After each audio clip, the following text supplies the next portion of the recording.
सहकारातून समृद्धीच्या दिशेनं केंद्र सरकारनं आणखी एक पाऊल टाकलं आहे।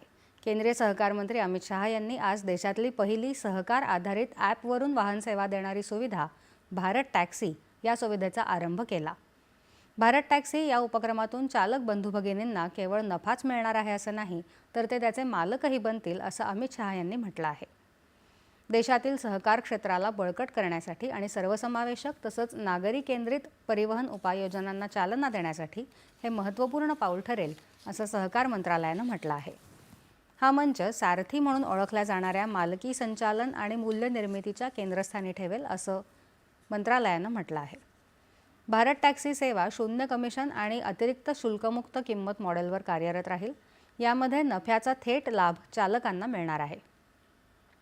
भारत टॅक्सी आरोग्य विमा, अपघात विमा, सेवानिवृत्ती, बचत आणि समर्पित चालक समर्थन प्रणालीद्वारे सारथींच्या सामाजिक सुरक्षेला प्राधान्य देईल असंही मंत्रालयानं म्हटलं आहे। बाईक दीदीसारखे उपक्रमही राबवले जात आहेत। या अंतर्गत आतापर्यंत 150हून अधिक महिला चालक भारत टॅक्सीमध्ये सहभागी झाल्या आहेत। श्रीलंकेत कोलंबो इथं